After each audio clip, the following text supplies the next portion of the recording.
Abra sua Bíblia em Lucas.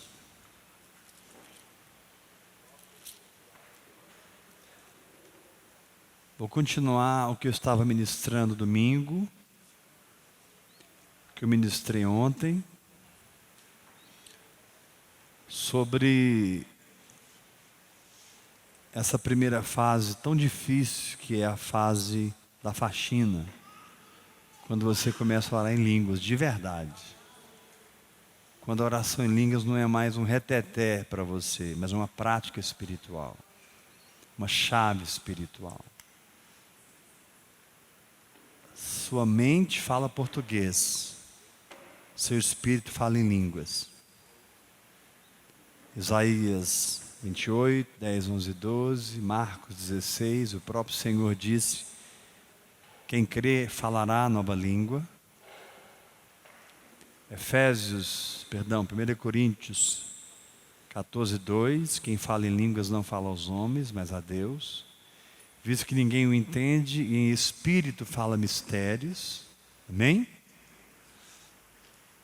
14, 4, quem fala em línguas a si mesmo se edifica.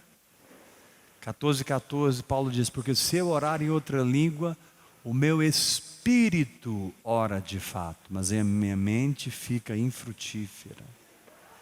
1 Coríntios 14, 28, não havendo intérprete, fique calado na igreja, falando consigo mesmo e com Deus.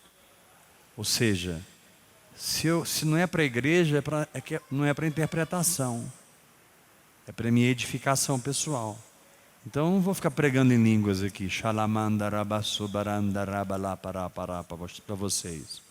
Porque senão vocês vão chegar em casa e alguém vai perguntar assim: como é que foi o culto hoje? Você vai responder: então as línguas são para que eu receba o que eu vou derramar em português. As línguas é o que o empresário recebe para derramar na empresa dele. As línguas é que um médico recebe para ser o melhor médico do mundo. Um psicólogo, um psiquiatra, um personal training. A oração em línguas, ela é gestora da sua vida em Deus. Ela é gestora da mente de Cristo em você. Ela gere, administra, faz acontecer a mente de Cristo em você. Oi? Obrigado. E quando você tem a prática da oração em línguas, não como um momento emocional, mas como uma chave para o seu amadurecimento, o Espírito Santo começa a gerir a mente de Cristo em você, gerir a sua nova natureza. O Espírito Santo não é o professor da sua carne, o Espírito Santo é o mestre da sua nova natureza. O Espírito Santo não veio treinar a sua mente, ele veio encher o teu espírito com o entendimento revelado, a fim de que o seu espírito, com o entendimento revelado, ilumine a sua mente e a sua mente seja transformada. E você pare de pensar como o homem pensa e passe a pensar como Deus pensa. Agora, esse processo, amados, ele é completamente ligado ao Calvário, ao sangue que Jesus derramou, à morte de Cristo, à graça de Deus. Joseph Prince, ele diz que a oração em línguas é a oração da graça. Ele tem um livro escrito, Oração em Línguas, a oração da graça. Porque a oração em línguas não tem nada a ver com o Sinai, com a lei, com Moisés. A lei foi dada por Moisés, isso é algo distante. Eu vou te dar isso aqui, eu te dou. Mas a graça veio. A graça não foi dada, a graça veio. A graça e a verdade vieram através de Jesus Cristo. Então, como eu posso desaprender a vida natural, religiosa, legalista, onde o meu esforço produz o resultado, para uma vida no Espírito, onde a fé produz o meu resultado? Então Deus te deu essa linguagem sobrenatural para você fortalecer o seu espírito na palavra de Deus, a ponto que a sua mente, a sua emoção, a sua vontade começam a se sujeitar à sua fé. O que é fé? Levante a sua mão e diga: fé é Deus falando no meu espírito. Eu ouço a palavra e ela cria fé no meu coração.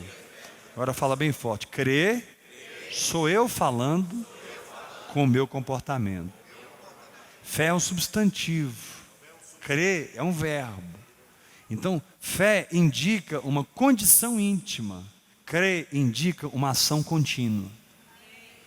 Por isso que a Bíblia diz que o verbo se fez carne.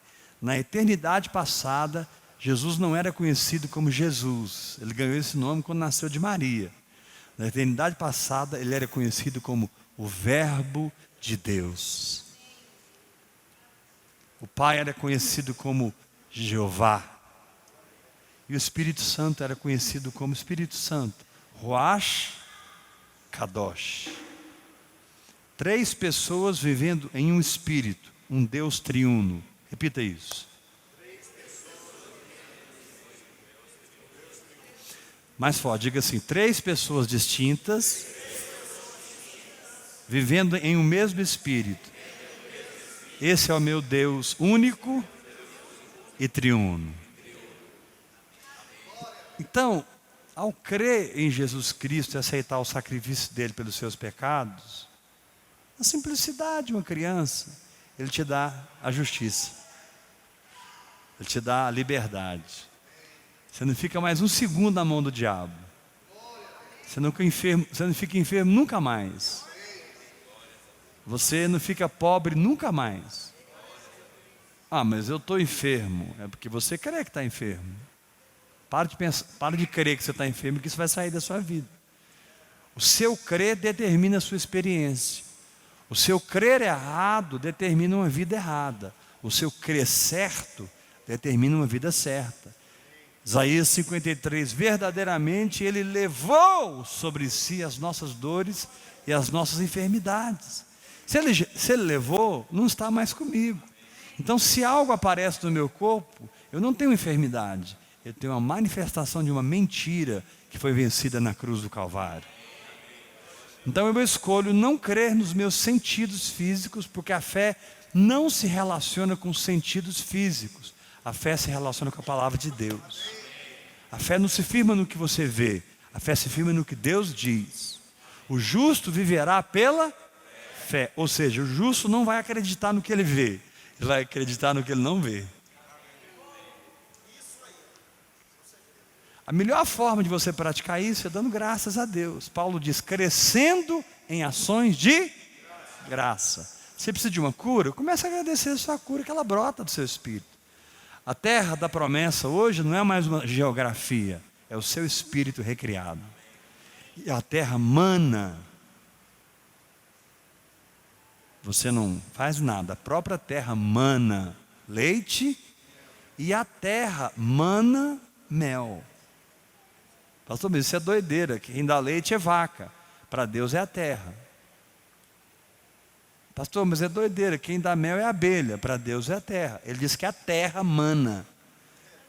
Porque ele estava querendo nos ensinar que o nosso espírito tem dentro dele a fonte de tudo que nós precisamos. Tudo que você precisa já é uma realidade do seu espírito. O que você verá é apenas a manifestação do que você já é por dentro. Levanta a sua mão e diga assim: o que eu verei é apenas uma manifestação do que eu recebi no Espírito, desenvolvi no Espírito e manifestei no Espírito. E eu declaro que tudo que está aí dentro vai manifestar em nome de Jesus. E o que é isso? São as promessas de Deus, é a palavra de Deus, que diz que eu estou curado, eu estou liberto. Eu não vou ser, eu estou curado, eu sou sarado, eu sou liberto, eu sou próspero. Por que o dinheiro me persegue? Porque eu não preciso de dinheiro. Eu preciso de ser filho de quem eu sou. A minha paternidade determina a minha herança. A minha paternidade determina as minhas posses. Quão grande é a minha herança. Vou te contar um segredo. Comece a dar, que nunca vai faltar para você. Não, mas hoje eu ganho tão mal. Então pega do pouco. Pega R$1 todo dia e dá. R$1. Que é isso, pastor? Quem que vai querer R$1? Você vai encontrar. Eu quero. Pode me entregar que eu quero. Ah, mas eu tenho vergonha de entregar R$1. Você vai ficar na incredulidade até quando? Daqui a pouco você vai estar dando R$5, R$10, daqui a pouco você vai dar R$1.000. Agora, para você dar 1.000, é porque tem um negócio está fluindo. Você liberou a fonte com R$1. Foi como a nascente de um rio. R$1, R$10, 15. Daqui a pouco você está ofertando R$20.000, irmão. Porque o dar a partir do Espírito é uma árvore que não para de frutificar. Por isso que quando você retém o que você tem que dar, a palavra de Deus que é pura perda. Quem retém mais do que é justo, ser-lhe-á pura perda. Por quê? Porque aquilo ali que você reteu não devia estar aí, devia estar no bolso de alguém. Talvez a roupa que você está usando não devia estar no seu corpo, devia estar no corpo de alguém. O sapato que você está usando. Você já teve coragem alguma vez de esvaziar seu guarda-roupa e dar? E você já viu que o seu guarda-roupa encheu de novo? Você desvaziou o guarda-roupa, daqui a pouco estava cheio de roupa. Por quê? Porque é um rio, é um rio, é um rio, é um rio. Agora não adianta você me imitar, vou começar a dar dinheiro porque vai dar dinheiro para mim. Não, isso é um coração avarento. Eu estou falando de generosidade. Estou falando de fruto do Espírito. Generosidade é querer fazer. Não está importando com a colheita, ainda que ela certa. Não está importando com os resultados. Você está importando com aquela pessoa que você está socorrendo. E toda vez que Deus quer socorrer você, Ele manda alguém para você socorrer. Isso é uma lei espiritual. A viúva só tinha uma farinha para fazer um pão para o filho morrer. Aí Deus mandou Elias e falou para ela: faz primeiro para mim. Mas só dava para ela e para o filho, para eles morrerem. 3 anos de seca. Mas Deus já tinha falado com a viúva, porque quando a fonte de Querite secou, o Senhor falou assim para Eliseu: vai lá para casa, vai para Sarepta, para a casa da viúva, porque eu já ordenei uma viúva que te sustente. Deus já tinha falado para ela: você vai sustentar um profeta. Imagina, o que ela pensou? Gente, eu tenho uma botijinha de azeite, um pouquinho de azeite, um restinho de uma farinha, só vai dar para fazer um pão. Deus está falando comigo que eu vou sustentar um profeta. Essa eu quero pagar para ver. Daqui a pouco o profeta chega na casa dela. E ela ainda resistiu: isso aqui é para mim e para o meu filho. Profeta firme, né? Que conhece a voz de Deus. Quem quer conhecer a voz de Deus? O profeta diz: faz para mim primeiro. E aí é que entra a fé. Você tem que crer que o que Deus está falando vai ser suprido por Ele mesmo. A própria palavra que você acredita carrega o germe de tudo que ela será no reino do Espírito. Carrega a vida de tudo que ela será no reino do Espírito. A própria palavra que você se firma. Tem que aprender, irmão, sempre a estar firmado numa palavra. Vida espiritual é estar sempre plantado numa palavra.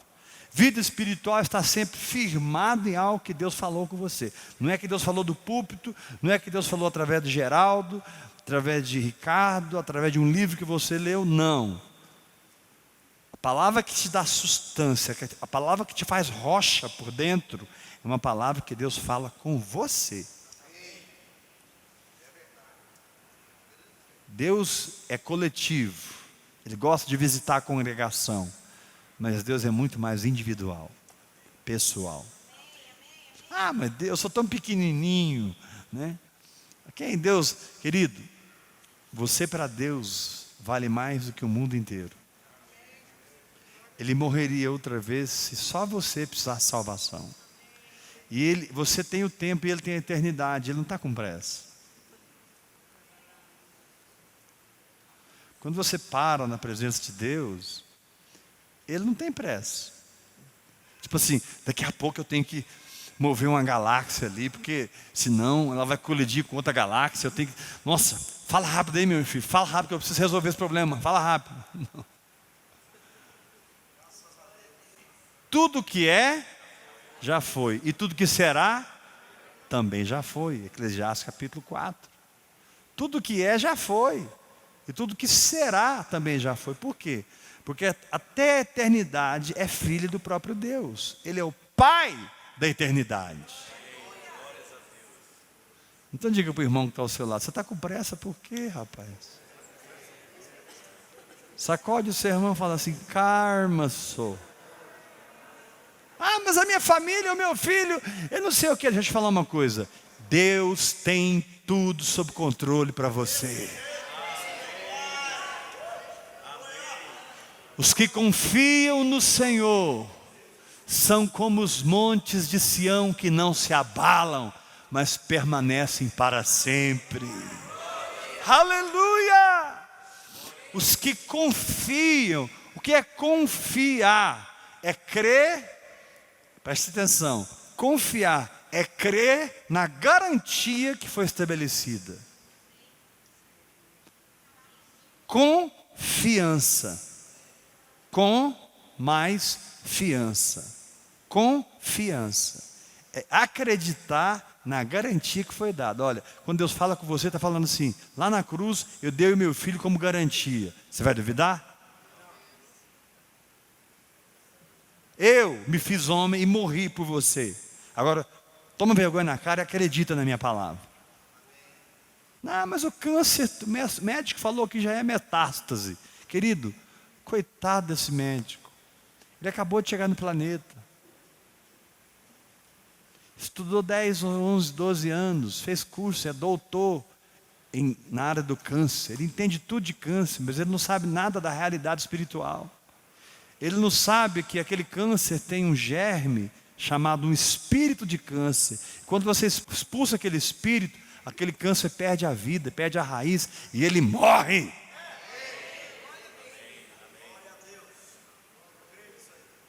Você vence o câncer é na fé. Você vence a gripe é na fé. Você vence a pobreza é na fé. Agora, quando a vida espiritual não é assim, uma vida na graça, onde a justiça de Deus impera em mim, eu já peguei minha justiça, que é trapo de imundícia, e joguei fora. E o Espírito Santo opera em mim as práticas espirituais, e eu desenvolvo a minha fé, e sempre é de fé em fé e de glória em. Quando isso não acontece, acontece isso aqui, ó. Lucas 18, verso 9.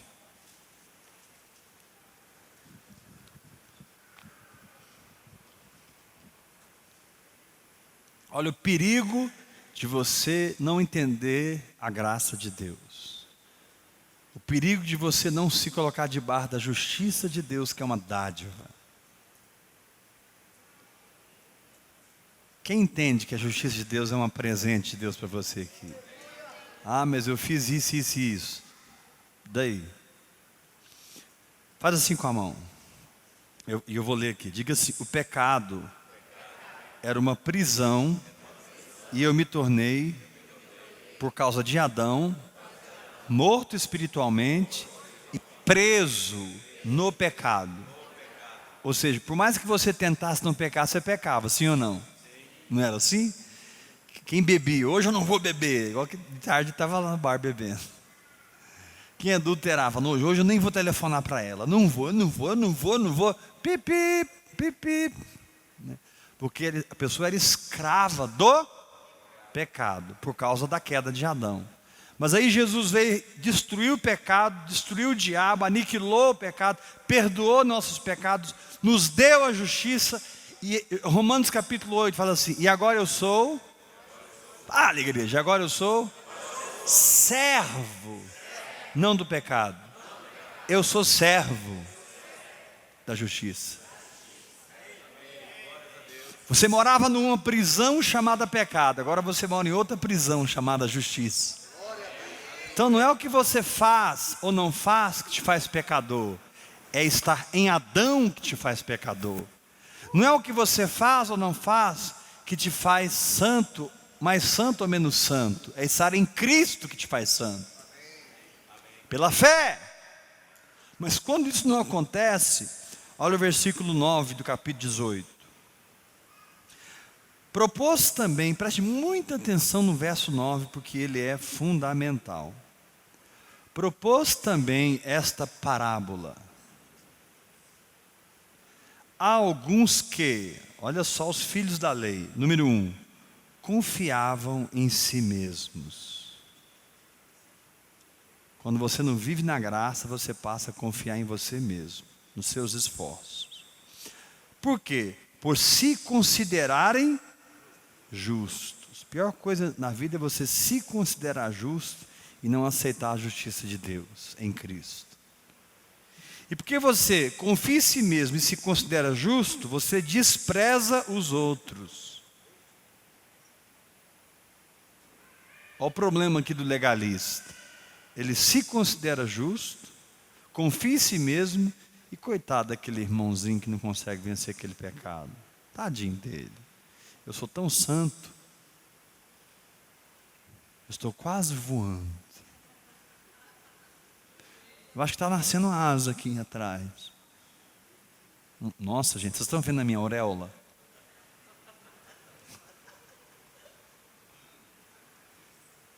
A gente ri, mas exatamente assim é que se sente uma pessoa legalista. O problema é que a lei não veio para salvar, a lei veio para condenar. A lei veio para revelar o pecado. Ela é o aguilhão do pecado. Ela veio exatamente para te mostrar que você não vale nada. Por isso que Paulo disse em Romanos 10, o fim da lei é Cristo. Levanta a sua mão e diga: eu recebo Cristo. E ele continua manifestando a sua justiça própria. Olha o verso 10. 2 homens subiram no templo com o propósito de orar. Um fariseu, religioso, e outro publicano, dependente da graça. O fariseu pôs em pé e orava de si para si mesmo. Não tem nada pior do que você orar de si para si mesmo. O cara pensa que está orando, mas está falando com ele mesmo. Dessa forma: ó Deus, graças te dou porque não sou como os demais homens. Roubadores, injustos, adúlteros, nem ainda como este publicano. Jejuo 2 vezes por semana. Deus aqui está quase vomitando ele. Ele já estava aqui, ó.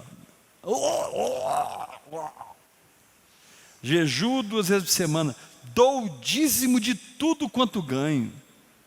Ó, o cara jejuava, dizimava. Tipo assim: Deus, eu te dou graças, porque eu sou.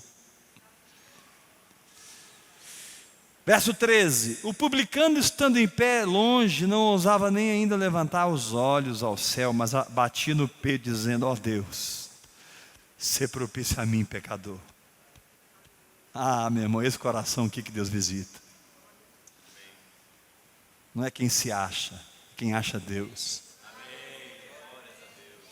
Fala forte comigo: coração que acha Deus não é aquele que se acha, é aquele que acha Deus. Digo-vos que este desceu, olha a expressão, este desceu, verso 14, justificado. Então o assunto aqui é justiça. Este desceu justificado para a sua casa, e não aquele, porque todo que se exalta será humilhado, mas aquele que se humilha será exaltado. Agora vai comigo para 2 Coríntios capítulo 11. Porque eu quero mostrar o que pior acontece com essas pessoas que abraçam o legalismo, abraçam a religiosidade e ficam inchadas de si próprias. Soberbas, gente soberba. A Bíblia diz que Deus resiste ao soberbo. Sabe por que talvez muitas coisas não estão acontecendo na sua vida? Porque você é soberbo. Nossa, pastor, mas você está falando assim comigo? Não, eu estou ensinando a você a sair dessa derrota que você anda. Porque o Senhor dá graça aos humildes. A graça não é para os soberbos. E o que é a graça? É tudo. Graça é tudo. Graça é tudo. Receber graça significa, eu não estou mais na condição que eu estava. Eu estou na condição de Cristo. Eu não estou mais em Adão.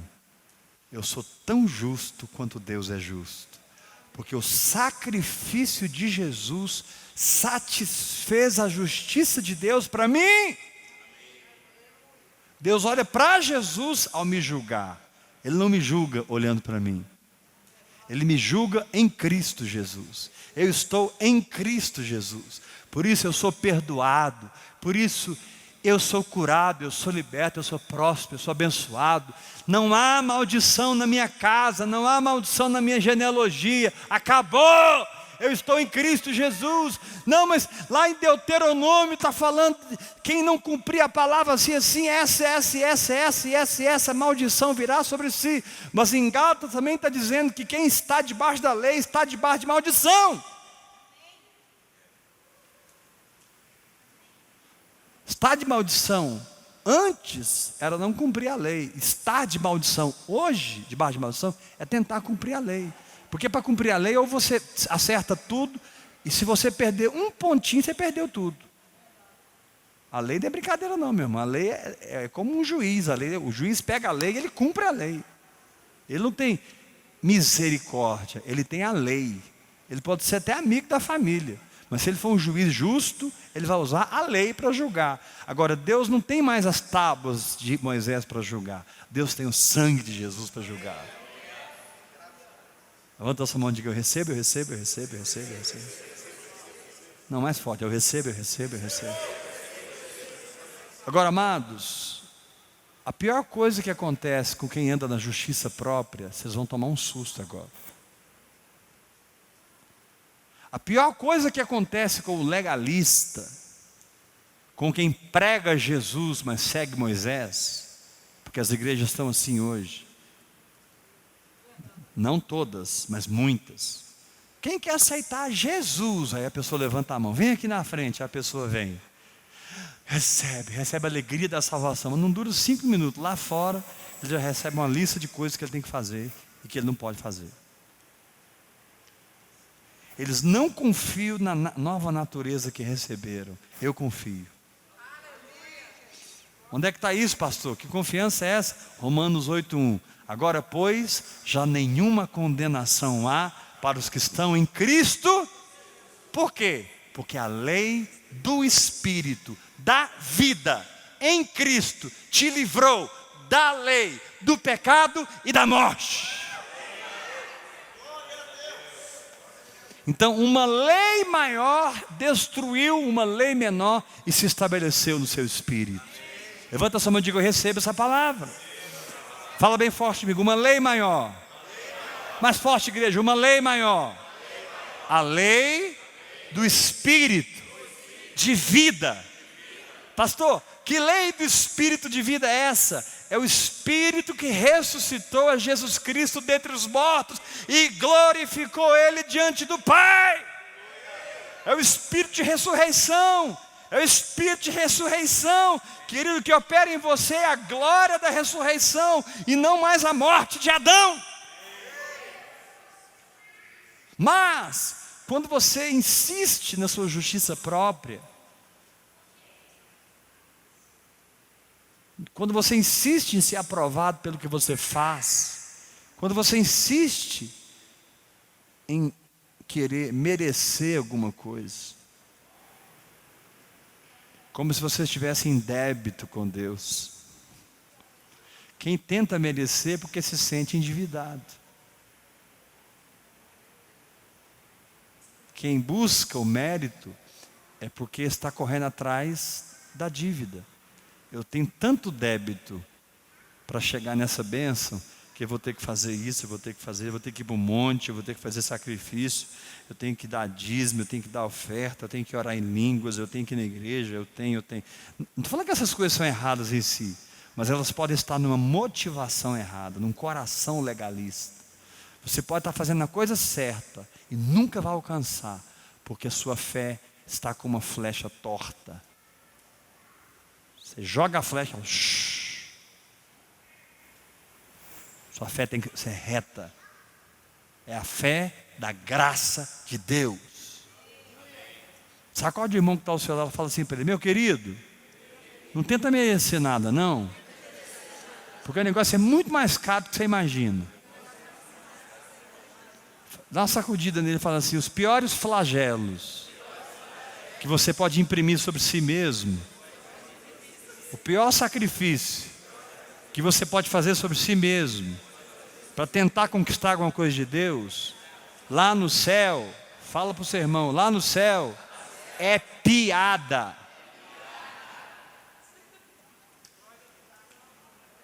Os anjos, eles não aguentam, eles veem o cara no sacrifício, não, aí para de rir, o cara está sofrendo, mas não aguenta, não vai funcionar.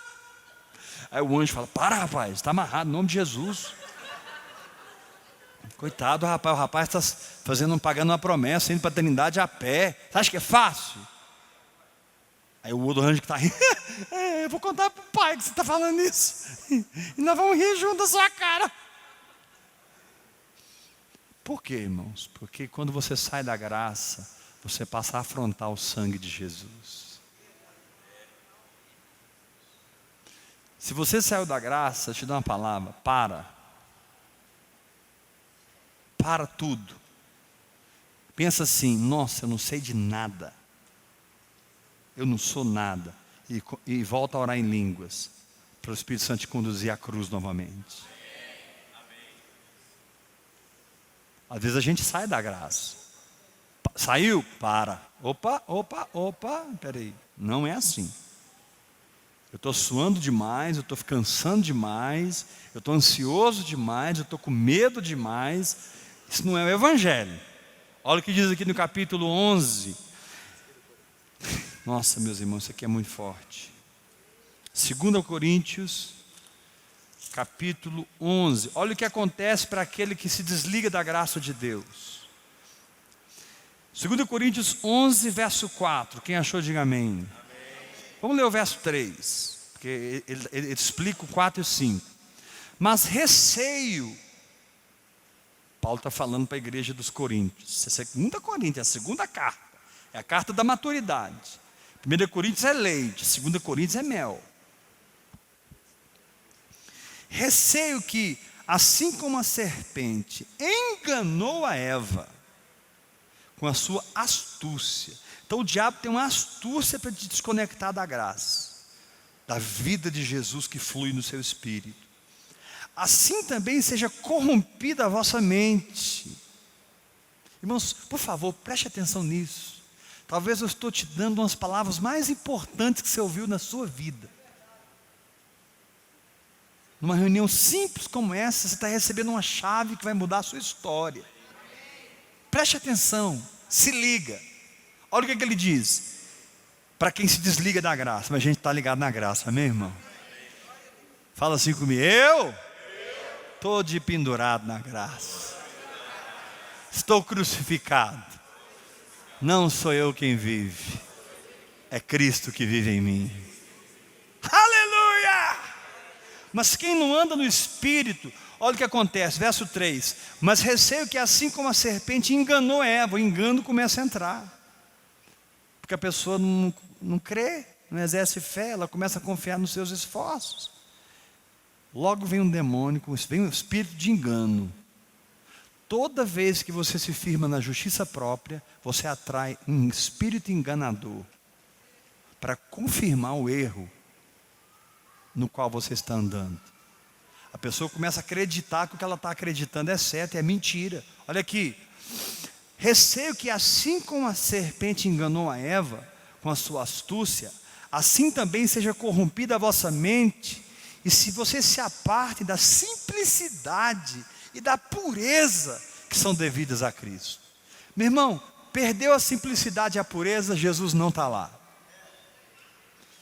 Tudo que é de Deus, por mais profundo que seja, é regado com simplicidade, é regado com pureza, com realidade espiritual, é comida, é alimento, é árvore da vida para você, é sangue de Jesus no seu sangue.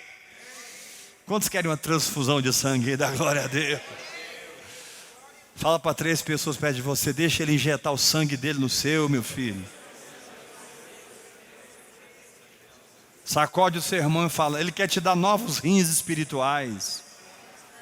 Ele quer te dar um novo coração, novas veias, uma nova filtragem. Não mais o sangue de Adão, mas o sangue de Jesus Cristo, pela operação do Espírito Santo em mim. Aonde as práticas espirituais não são a minha justiça é a minha fé.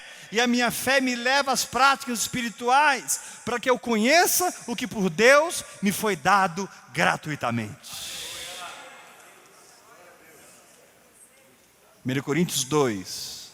Nós não temos recebido o Espírito do mundo, mas o Espírito que vem para que conheçamos. Você não tem que receber para apropriar, tomar posse, você tem que só conhecer o que foi te dado, foi te dado, foi te dado, foi te dado, foi te dado, foi te dado, foi te dado. Sabe essa guerra aí? Deus te deu a vitória dela. Deus deu as pessoas que você precisa, Deus deu o dinheiro que você precisa, Deus deu a fé que você precisa, Deus mandou os anjos, você é o dengozinho do Pai. Então o seu problema hoje não é questão mais de lei e nem da graça. O seu problema hoje é aprender a fazer uma jornada da incredulidade para a graça. Aí sim você vai orar em línguas com entendimento. Aí sim você vai meditar na palavra, adorar, jejuar, confessar. Aí as práticas espirituais, elas irão fomentar a sua fé, não a sua justiça própria. Você orou 8 horas em língua, você não vai se sentir mais justo. Você já era justo antes de orar. Mas ao orar 8 horas, você se abriu para o mestre dos mestres treinar a sua nova natureza, treinar a sua fé, te ensinar a andar sobre as águas, te ensinar a curar os enfermos, te ensinar a ressuscitar os mortos. Você é filho de Deus, você é irmão de Jesus Cristo, você é da família que o povo cura os enfermos, expulsa demônio, abre o olho do cego, abre o ouvido do surdo. Você é de uma família que vive na glória, você é de uma família sobrenatural.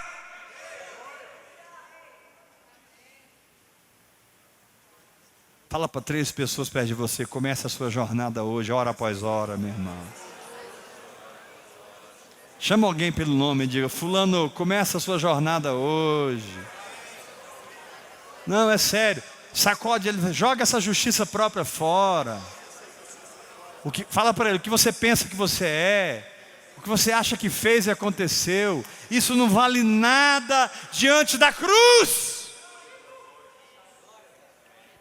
Pega esse lixo chamado o que o Weber é, o que o Weber pode fazer, o que o Weber pode fazer acontecer. Isso é lixo. Pega esse lixo, joga fora e aceite o que Jesus fez. A Bíblia termina em Apocalipse 22. Tudo está feito. Deus não é te chamado para criar um caminho. Deus te chamou para você andar no caminho que Ele já estabeleceu para você em Cristo Jesus.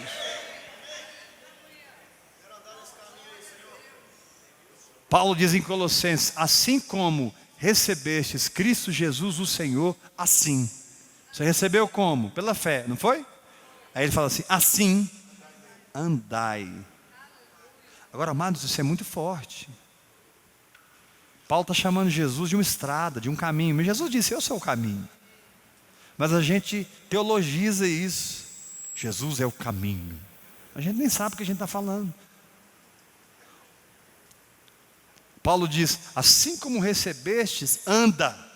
Ou seja, que o seu comportamento não tenha origem na sua mente, que o seu comportamento tenha origem na sua fé.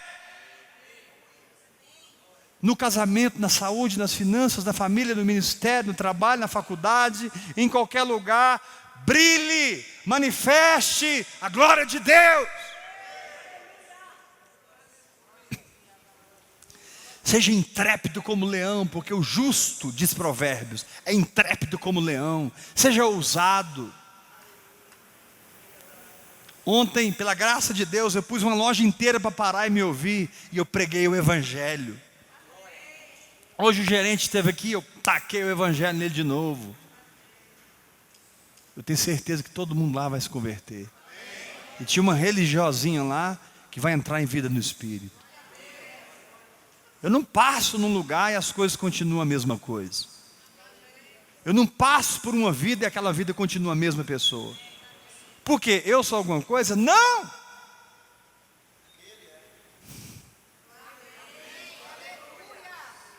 Cristo em vós. A esperança de que tem glória lá no seu trabalho, tem glória na sua família, tem glória! Grita o nome de alguém e fala para ele: sai da vida natural, meu irmão.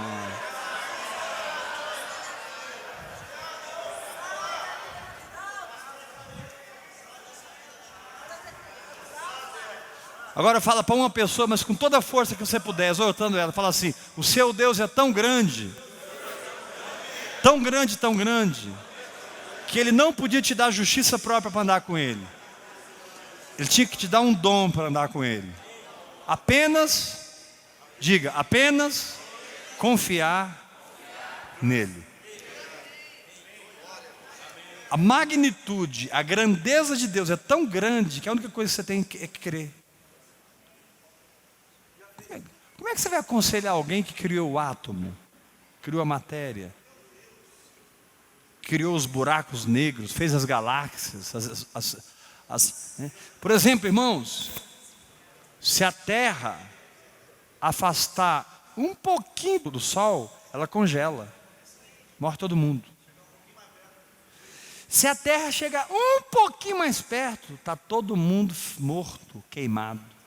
A Terra gira no eixo certinho, ela tem o eixo, o tombo correto e o giro correto e a gravidade correta para que nós estejamos aqui com saúde e perfeição. Quem tem estragado o planeta não é Deus, é o homem. Se o homem parar de fazer e dar 100 anos para o planeta se vira um Éden novamente. A própria terra se cura. Por isso que quem descansa, a sua fé cura ele. Ah, mas eu não quero, eu aprendi na minha igreja, eu não sei o que, bibibi, bababá, tem que fazer sacrifício, tem. É por isso que você está cansado. É por isso que você não aguenta ver mais igreja na sua vida, você não aguenta mais ouvir pastor. E o pior, você transferiu isso para Deus. Olha o capítulo 11, verso 4. Se na verdade, vindo alguém, prega outro Jesus, ai. Existe um outro Jesus que não é o verdadeiro. Outro Jesus que não temos pregado. Ou se vocês aceitam um espírito diferente que não tendes recebido, ou evangelho diferente que não tendes abraçado, a esse vocês estão aguentando de boa mente, vocês estão tolerando. O pior da justiça própria é que você acaba crendo num falso Jesus, num falso Deus e num falso evangelho. Você passa a andar na alma e no engano. Você é inchado de teologia, mas vazio de Deus. Você é inchado dos livros que você leu, dos congressos que você participou, porque eu conheci fulano, eu conheci Beltrano, eu fiz um congresso de uma semana com fulano de 7 horas, eu fui para a cidade tal, e eu fiz o curso de libertação tal, o curso nível 1, o curso nível 2, o curso nível 3, o curso nível 4, aí a gente pergunta, como é que nós vamos fazer com essa síndrome do pânico que continua aí, meu filho?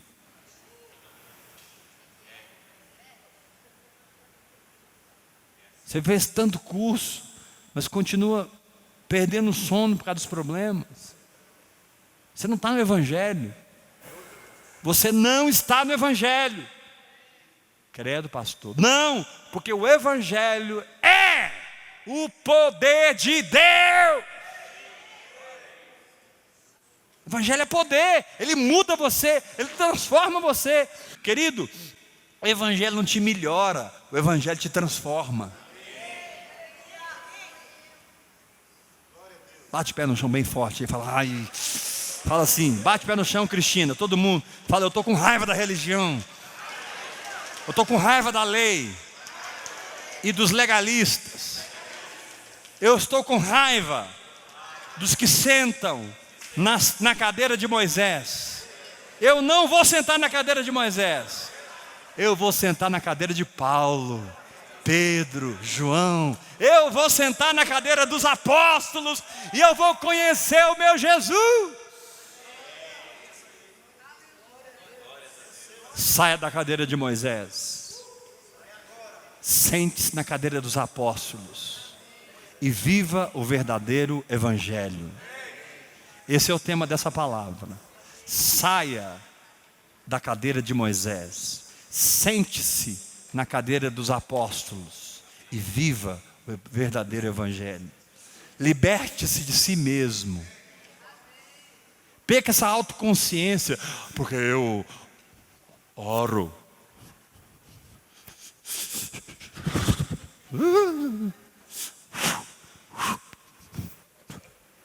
Jejum 2 vezes por semana. Terra, manto, decovas e névias.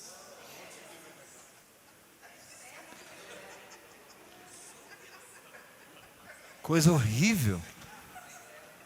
Porque eu dou o dízimo, eu vou no monte toda sexta-feira. Você acha que Deus vai... Estou falando que é errado ir para o monte não, irmão. Você precisa de um lugar para ficar sozinho com Deus. Pode ser um monte. Não tem nada especial no monte. O que tem é um coração rendido.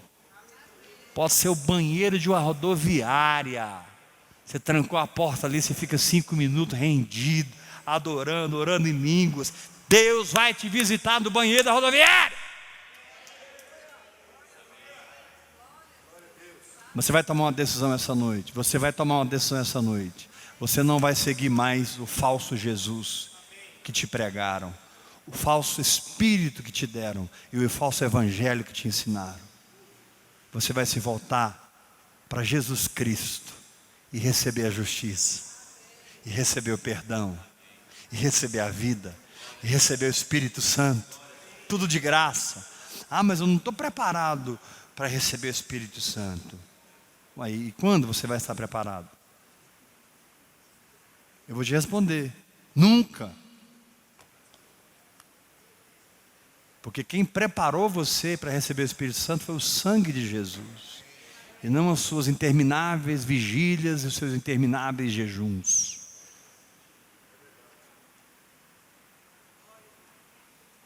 Nossa, pastor, isso é muito radical. Não, irmãos, isso é a coisa mais simples do Evangelho. A questão é que nós fomos treinados em Babilônia. E Babilônia tem o anticristo, tem a besta e tem o falso profeta. O falso profeta, o Papa é o falso profeta. Obama, eu acho esse cara é o anticristo. A besta é Satanás mesmo. Sabe, pessoas pegaram o Apocalipse e foram estudar o Apocalipse, irmãos. Pegaram Daniel e foram estudar Daniel. Que burrice.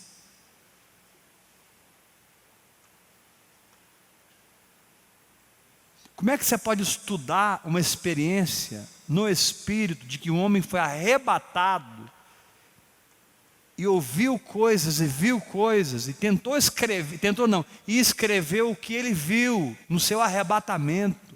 Meu querido, Apocalipse é o livro mais simples da Bíblia e você acha o mais complicado. Nossa, pastor, verdade, eu só gosto de ler Salmos, principalmente Salmo 21, Salmo 23, Salmo 91. Eu gosto dos Salmos. Por que o Apocalipse é complicado? É porque você não está aprendendo com o Espírito Santo. Senta nos pés do Espírito Santo que ele vai te ensinar Apocalipse. Ele vai te ensinar sobre a tribulação, a grande tribulação, o arrebatamento, o juízo final. Quem sabe te ensinar é quem ensinou João. Não são os grandes teólogos que vão te ensinar. Eu preciso ler mais sobre esse assunto, eu vou comprar um livro sobre Apocalipse. Aí vai para você ver, vai confundir a sua cabeça toda. E você vai acreditar em coisas que nunca vão acontecer.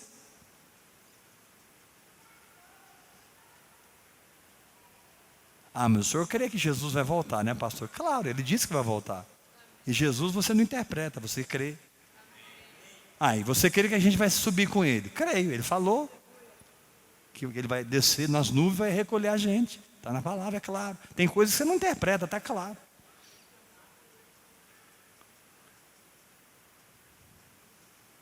Então, fala para o irmão que está ao seu lado, eu estou terminando. Não é questão de complexidade bíblica. Nossa, eu fico na carne quando peço os irmãos falar, os irmãos não falam. Fala para o teu irmão, não é questão de complexidade bíblica. É questão de não estar com o professor certo.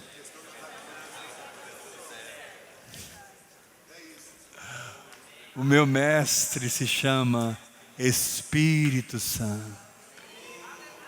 João disse que a unção que dele recebestes permanece em vós, e não tendes necessidade que alguém vos ensine, porque a unção que está em vós, ela vos ensinará todas as coisas. Ali, ele não estava excluindo os pregadores e mestres. O contexto ali é: ninguém vai te ensinar sobre o engano. Quando o engano vier, você vai perceber. Não vai dar tempo de entrar agora. Agora eu quero dar a cura. Não posso terminar sem dar a cura. Porque senão você vai ouvir essa palavra, você vai achar maravilhoso. Agora, como eu entro nesse lugar da graça? Porque eu estou sentindo culpa. Eu estou me sentindo condenado. Eu estou sentindo medo, eu estou apavorado. Eu estou aqui no Ouvir Crer tem 4 anos e hoje eu estou apavorado, estou ansioso, eu estou com meus nervos à flor da pele. Lembra quando Davi saiu de Jerusalém, descalço com seu exército? Absalão toma Jerusalém, mas o conselheiro de Davi fica no templo, Aitofel. Davi sai, mas sua consciência não sai.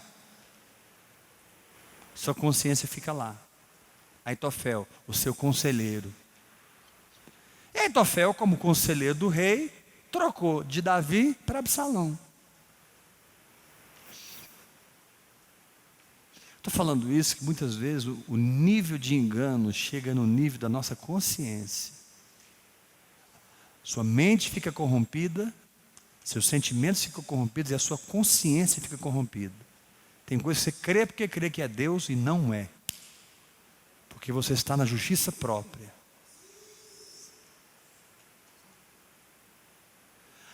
Aí um dia Absalão chegou para Aitofel e aconselhou ele. Perdão, contrário.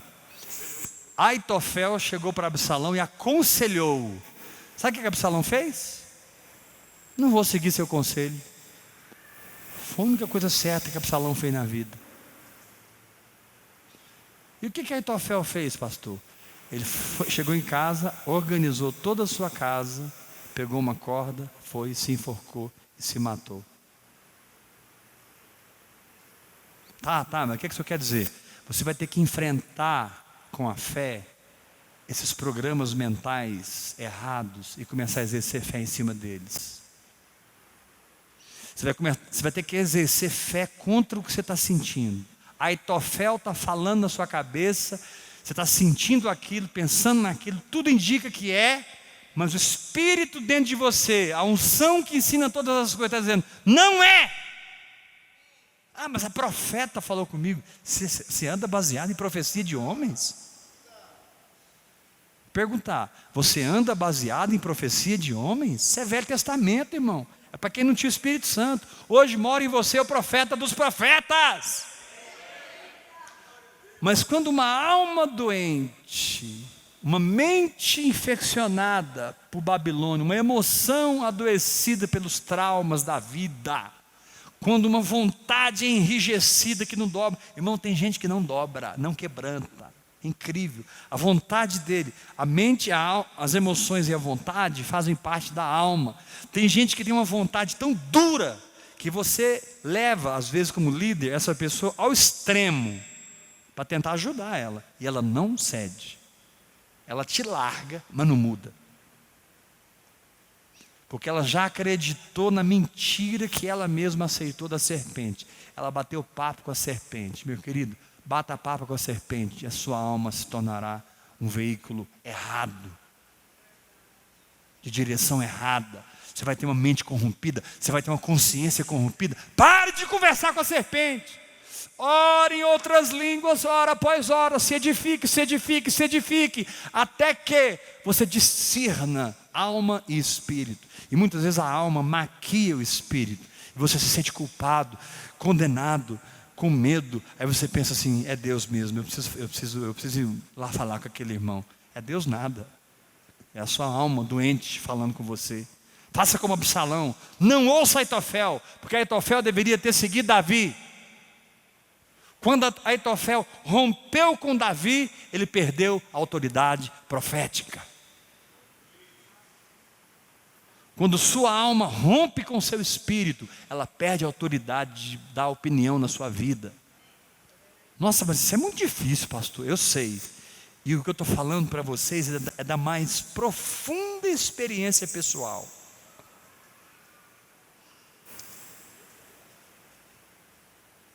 Eu ficava o dia inteiro, confessando pecado. Eu não podia pecar. Senhor, me perdoa. Ó Senhor, me perdoa, Jesus amado. Aí daqui 5 segundos eu pecava de novo, claro. Lei. Ó Senhor, eu pequei, me perdoa, Jesus, eu fiz isso. Passou 10 minutos, eu confessava de novo. Eu ficava o dia inteiro confessando pecado, irmão. Eu confessava pecado umas 80 vezes por dia. Por quê? Porque a Aitofel estava me aconselhando. Você pecou. Você pecou. Aí eu senti assim no meu espírito: não, mas eu não pequei. Eu sabia que eu não tinha pecado, mas a força da culpa era tão grande que eu ia para Deus, e às vezes sentindo o Espírito falando assim: não, não, não. O Espírito gritando em mim: não, Heber. Porque quanto mais você alimenta a serpente, maior ela fica na sua vida. E quanto menos você dá ouvido a ela, mais espaço ela perde. Então você vai ter que aprender a lidar com esse lado enfermo da sua alma, parando de dar ouvido para a serpente e se firmando na verdade, se firmando na verdade, se firmando na verdade, se firmando na verdade, se firmando na verdade. Se é um problema financeiro, ele vai sair. Se é uma doença, ela vai sair. Se é uma loucura na sua mente, ela vai sair. Se é uma doença na sua alma, ela vai sair. Se é uma disfunção psicoemocional que você herdou de nascença, isso pode acontecer, sim. Tem pastores que dizem que não. Pode acontecer. Pessoas nascem sem braço, pessoas nascem cegas, pessoas nascem deformadas. Tem gente que nasce com uma deformação na alma. O menininho está com 2 aninhos de idade, está passando batom na boca. O pai fica louco: meu Deus, o que é isso? Ele herdou de Adão, Adão passou aquilo para ele. Mas nós vamos salvar aquele menino, ele vai aceitar Jesus, vai receber uma nova natureza, e nós vamos ensinar a verdade para ele, e a verdade o libertará. Eu não estou concordando com o homossexualismo, eu estou amando os homossexuais e dizendo para eles: Deus não tem vergonha de você.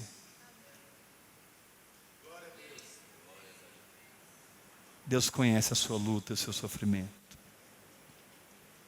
Você é rejeitado, mas eu não te rejeito. Eu estou contigo nessa. Só que você não sabia que você podia se livrar. Agora você sabe. Você vai parar de ouvir Aitofel. Você vai correr atrás de Davi. Porque você não é da geração de Absalão, você é da geração de Davi. E todo o seu ser. Vamos terminar lendo aqui em 1 Tessalonicenses. Desculpe que eu ultrapassei do horário hoje, mas eu precisava dar o remédio no final dessa palavra. E o remédio é aprender a confrontar a sua própria alma com a fé. Repete comigo: o remédio. Mais forte: o remédio é enfrentar a mim mesmo, meu pior inimigo, com a fé.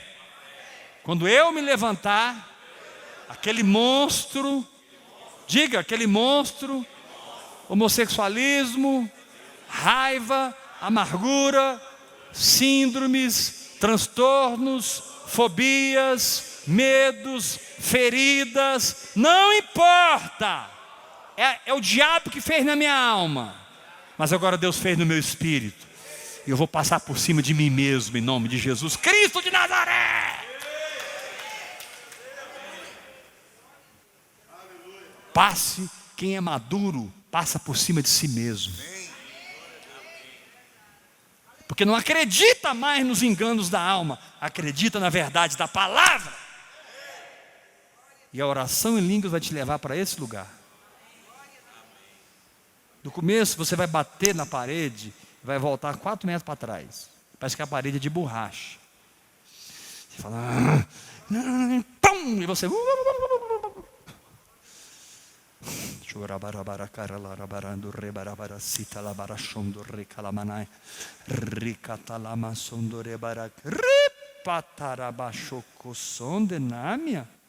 Você pega uma caneta, começa a anotar as revelações. Deus vai fortalecendo seu espírito. Você entra em período de jejum, mortifica a sua carne. A carne é mortificada, o espírito é levantado. Daqui a pouco você olha para a parede de novo. Pânico, toque, ansiedade.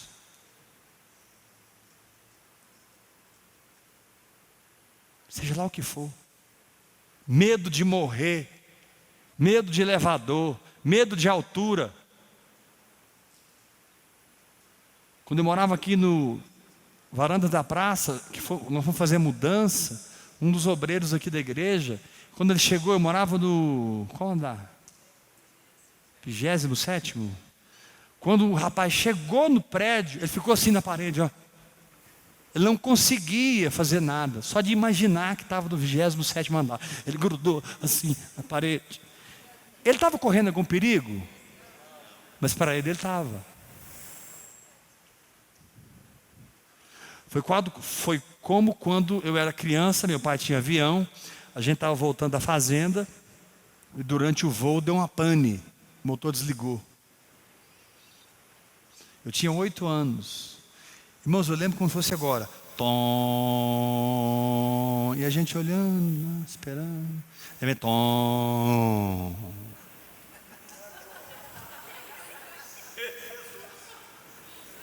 Só que eu não lembro mais com ferida, eu sou curado. Hoje eu durmo dentro do avião. Mas sabe como que eu fui curado? Enfrentando o medo. Andando de avião. Eu tive que andar tanto de avião que eu fui curado. Então diga para o seu irmão, mande Aitofel embora. Siga Davi. Enfrenta o que você tiver que enfrentar.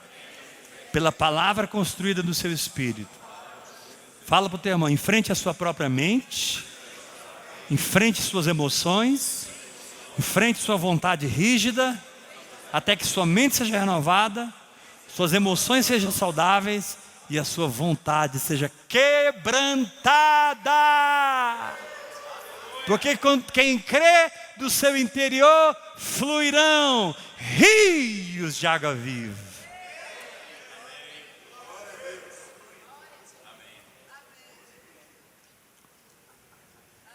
A cura emocional está na vida de Absalão e Aitofel. Vai estudar lá. O dia que Absalão disse não para Aitofel, ele se matou. Tem coisas aí que não morrem porque você acaba cedendo ao sentimento e ouve. Diga não para aquele sentimento. Firmando na fé que ele vai morrer.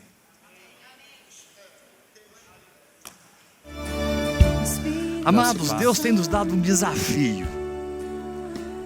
E realmente eu creio que nós não estamos mais na lei. Fomos libertos da lei. E onde abundou o pecado, superabundou a graça. E o nosso desafio hoje, em relação a finanças que eu estou dizendo, é levantar em Goiânia no Vir e Crer de Goiânia, no Brasil, nas nações, pilares financeiros. O que é um pilar financeiro? É alguém que bebeu dessa visão a tal ponto, que se apaixonou a tal ponto, que ele quer ser um dos sustentáculos financeiros dessa visão. Sabemos que enviar um missionário, sustentar uma igreja, sustentar um pastor, enviar uma equipe para a Europa, uma equipe para o Chile, tudo isso é finanças. E você pode ter o privilégio de ser um pilar financeiro desse ministério. Pastor, quanto eu devo dar? Não, você tem N opções, querido. Está aí no site. Há N opções. Você pode começar com R$100 por mês, 200, 300, 400, 500, 1.000. Enfim, você pode começar com 50. Mas, se o Espírito de Deus te mover a participar conosco, eu tenho feito esse trabalho aqui na igreja, e tem sido assim maravilhoso. Eu tenho reunido grupos pequenos para tratar desse assunto, e como os irmãos têm respondido no quesito ser um pilar financeiro. E olha, meu irmão, se o Espírito te mover a ser um pilar financeiro nesse ministério, saiba, esse dinheiro, número 1, não fará falta para você.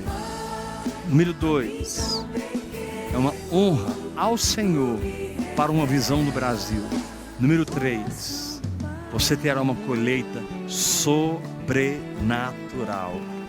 Eu te desafio a ser um pilar financeiro, não de placa ou Vir e Crer, não de Heber, eu não sou nada.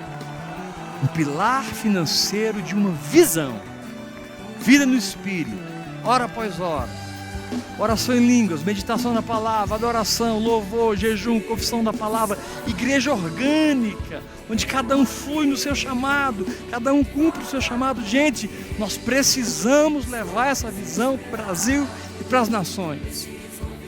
Isso passa por finanças. Eu declaro que o Senhor vai te guiar nisso. E se o Espírito tocar você, e eu creio que Ele está tocando, seja bem-vindo como um dos pilares financeiros, dentro do que você pode, não dentro do que você não pode. Ah, pastor, eu já sou membro de uma igreja, lá eu dou meu dízimo, eu dou minha oferta. Eu não estou dizendo para você parar de ofertar na sua igreja. Eu estou falando de uma visão. Hoje, nós cremos em missões, vida no Espírito. Levarmos missões para a vida no Espírito. Quantos missionários do campo, gente, morrendo de enfermidades, oprimidos pelo diabo, foram forjados por um sistema e com o tempo se enfraqueceram, estão escandalizados, desanimados, muitos voltam para casa. Mas nós sabemos que quem mergulha em vida no Espírito se torna indesistível. Participe conosco, seja um pilar, em nome de Jesus. Glória a Deus. E tudo que você semear, Deus vai te honrar.